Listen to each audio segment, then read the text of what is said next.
If you want to learn expressions that you can use in everyday conversation, then you need to learn binomial pairs. That's coming up.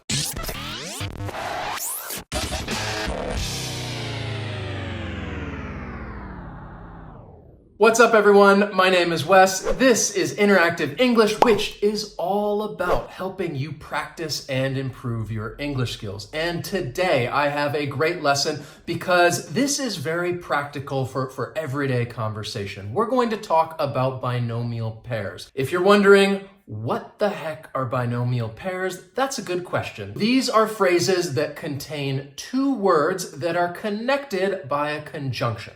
And that conjunction is either and or. and or. Those are the two conjunctions that are often used to connect these two words, and these phrases are called binomial pairs. And we use them all the time. You can use them in informal conversations if you're giving a presentation, and you can also use them informally if you're just talking to someone on the street. So I'm going to teach you some common expressions. I will tell you the meaning, give you some examples, so that way you can see how they're used in context. Let's begin. The first expression is bits and pieces. And this just means an assortment of small things. For example, maybe you drop a cup on the floor and you say, wow, it shattered into bits and pieces. Or maybe you're talking about somebody giving you information. They don't tell you everything, they give you a little bit at a time, and they say, yeah, they told us the truth in bits and pieces. Well, I had a few spare parts I found over the years. And I had some bits and pieces that might work. This box contains over 217 bits and pieces of information. How's that coming? Memory. Bits and pieces, handy. The next expression, and this is a good one. I really like this one. Wine and dine. And this binomial pair means to take somebody out and really entertain them. And usually you would entertain them with fine dining, maybe a fancy restaurant, and you wine and dine someone. And perhaps it's a special occasion, or perhaps you're really trying to impress someone. He has spent the last month wining and dining these guys, getting them laid. Being wined and dined by a rich guy might be nice. How is whining and dining state senators not campaigning? Because I have a room full of lawyers. Often it's associated with a restaurant and you were eating somewhere. It does not mean that you have to be drinking wine. You're celebrating, I don't know, your anniversary, and you want to take your wife out and wine and dine her and treat her to a nice fancy restaurant. The next binomial pair, safe and sound. And this just means that there's nothing to worry about. There is no danger. You are free from harm or injury. And often you would use it to describe a situation and say that you are safe and sound, or everyone is safe and sound. Perhaps there was a natural disaster and you are okay and you are letting somebody know, hey, I'm safe and sound. Don't worry about me. I am free from danger. Safe and sound. If you want to study English with us, you're safe and sound. There's nothing to worry about. You're not going to get hurt watching our lessons. I don't know why you would. I'm gonna make sure it gets to my daughter safe and sound. We're safe and sound, and the future never looked brighter. All here together, safe and sound. Then we have sooner or later. This is an expression that means that something will happen. It's definitely going to happen. We just don't know when it's going to happen. It may happen sooner, it may happen later. So if you're describing something, like, yeah, I'll do that. I'll do it sooner or later. Then you're basically telling someone, or you're not telling them when you are going to do this thing. It'll happen sooner or later. Sooner or later, that fire that I love about you, Rose, that fire is gonna burn out. Sooner or later, Sassy always gets what she wants.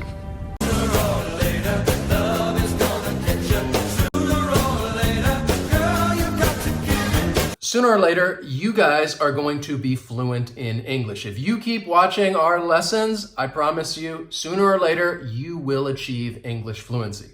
If you don't, then maybe I'll take you out. I'll wine and dine you. How does that sound? The next binomial pair, and I really love this one because I use it all the time. Ups and downs. So when you're talking about something having ups and downs, you're basically saying that there are periods when things are going really well, and then there are some periods where things aren't going so well after all. You have ups and downs. The reason I say that I use this quite often is because I talk a lot about language learning, especially learning English, and whenever you're learning a language, there are always ups and downs. You have periods when you think you're learning so much, and then other times where you feel like you just forget everything and you think your skills are not improving, and you could say, I have ups and downs. Ups and downs. To rehab for his oxy addiction, a lot of ups and downs. I would miss the semis. How things been going? Strikes and gutters, ups and downs. Another great binomial pair is wear and tear.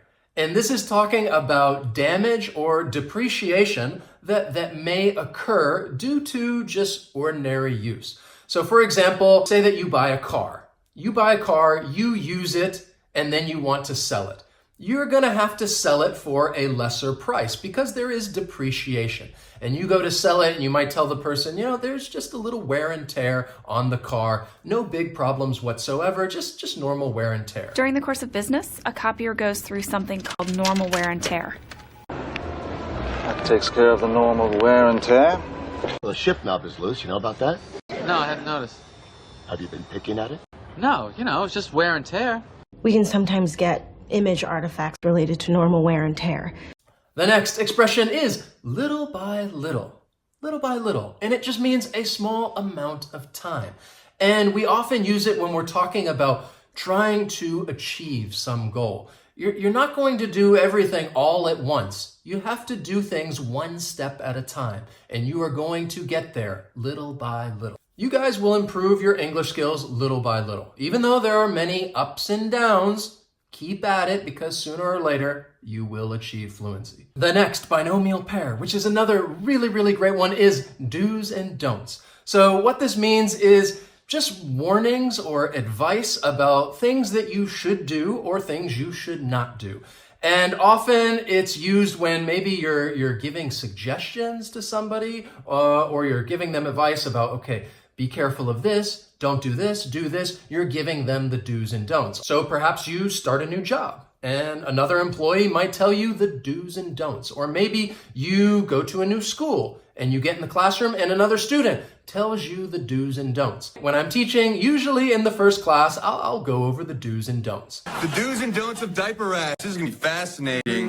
Now, underneath each one of your chairs, you'll find a pamphlet with a simple list of animal rights do's and don'ts. Just a few do's and don'ts. You don't have to read it, sir. The next one, rock and roll. So you have probably heard this before. It is just a genre of music. You're talking about rock and roll. There are many different music groups out there that this is what they play. They play rock and roll.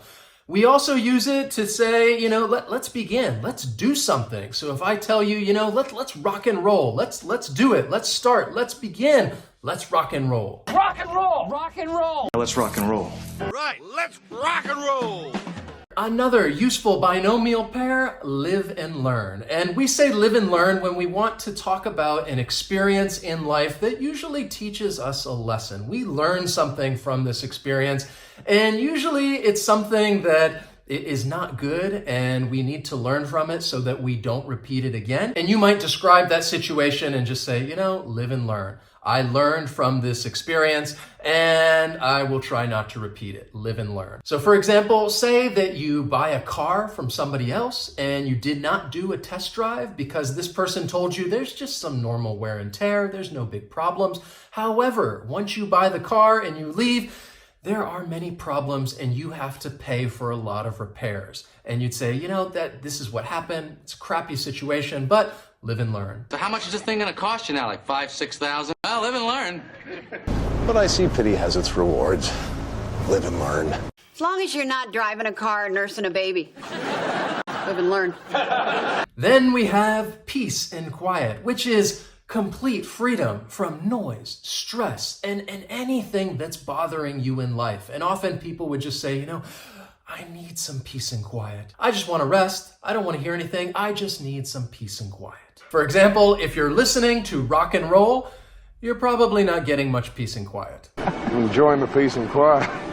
It's peace and quiet on Sunday. Right now, he just needs peace and quiet. You get all that peace and quiet that you've always wanted. Now that you know all of those binomial pairs that I've taught you in bits and pieces, I want to hear from you. If this lesson was easy to understand, easy to follow, and you know all of those binomial pairs, let me know in the comments, and I want you to write the phrase, live and learn. That just tells me that you understood the lesson and you learned something new. Live and learn. I know that usually talks about experiences which are not that good. I hope this lesson was a good experience for you, but I still want you to write that in the comments. Live and learn. Now for some quick do's and don'ts, please do hit that like button and share this lesson with others who are trying to learn English. And the don'ts, don't what? What do I not want you to do?